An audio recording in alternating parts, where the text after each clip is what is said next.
सनातन धर्म परंपरा में वैशाख मास का बहुत महत्व बताया गया है। वेद काल से ही इस महत्व को वैशाख महात्म्य के नाम से जाना जाता है। सबसे बड़ा महत्व इस मास में प्यासे को जल पिलाने का माना जाता है। एक प्यासे को जल पिलाना यानी 100 गंगा स्नान के बराबर पुण्य और रुद्र अभिषेक जितना फलदायी होता है। धार्मिक मान्यताओं के अनुसार यह महीना भगवान विष्णु को बेहद प्रिय होता है। देव ऋषि नारद ने देवताओं को बताते हुए कहा है कि कार्तिक माह के वैशाख धार्मिक रूप से श्रेष्ठ महीने हैं। इन तीनों का जन्म हरि विष्णु के हृदय से हुआ है, इसलिए यह तीनों ही मास उनके स्वरूप माने जाते हैं। वैशाख महीने का महत्व बताते हुए नारद ऋषि कहते हैं, हे मास धर्म तप यज्ञ क्रिया तपस्या आदि के लिए बहुत ही शुभ होता है। इसी के साथ वैशाख महात्म्य सुनने का भी बहुत महत्व माना गया है। इसीलिए हम आपके लिए लाए हैं वैशाख महीने का महत्व, जिसका हर अध्याय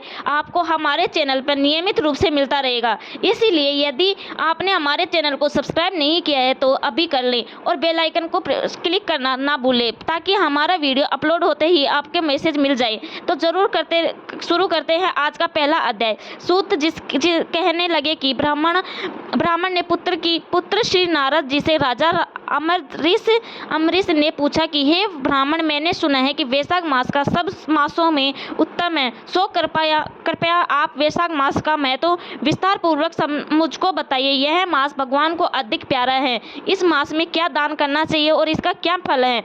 इस मास में कौन से कर्म करने योग्य है और इनको करने से कौन से देवता प्रसन्न होते हैं? भगवान विष्णु को कौन से कार्य व कौन से दान प्रिय है? उनके फल व उद्देश्य भी कृपया विस्तार पूर्वक कहिए। भगवान का पूजन कैसे और किन वस्तुओं से करना चाहिए? नारद जी बोले, हे राजन, सब मासों का वृतांत भगवान ने लक्ष्मी जी से कहा था और मुझे ब्राह्मण जी ने सुनाया था।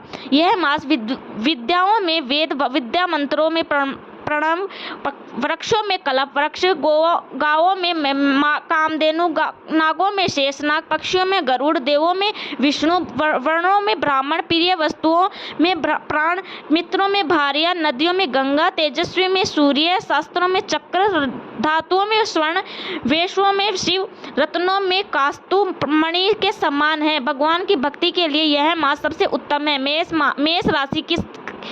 राशि की संक्रांति अर्थात वैशाख मास में जो सूर्योदय से पहले स्नान करता है उस पर भगवान लक्ष्मी सहित सदा प्रसन्न रहते हैं। वैशाख मास में स्नान करने वाले सब पापों से मुक्त होकर वैकुंठ को जाते हैं। इस मास में सूर्योदय से पहले जो एक बार भी स्नान करके स्नान से के नियमित एक पग भी चलता है उसको कई एक अश्वमेघ यज्ञों का फल मिलता है। वैशाख मास में बाहर थोड़े से जल में भी स्नान करने से यम यागा से उनके पापों का फल नष्ट हो जाता है। विष्णु भगवान की आज्ञा से वैशाख मास में सूर्योदय से 6 घड़ी तक सब तीर्थों का अधिष्ठात देवता जल के बराबर मनुष्य के हित के लिए ठहरते हैं, परंतु इस समय तक भी जो स्नान के लिए नहीं आते उनको श्राप देकर भी वह अपने धाम में चले जाते हैं। इसलिए वैशाख मास का स्नान अवश्य करना चाहिए। जय श्री राधे राधे।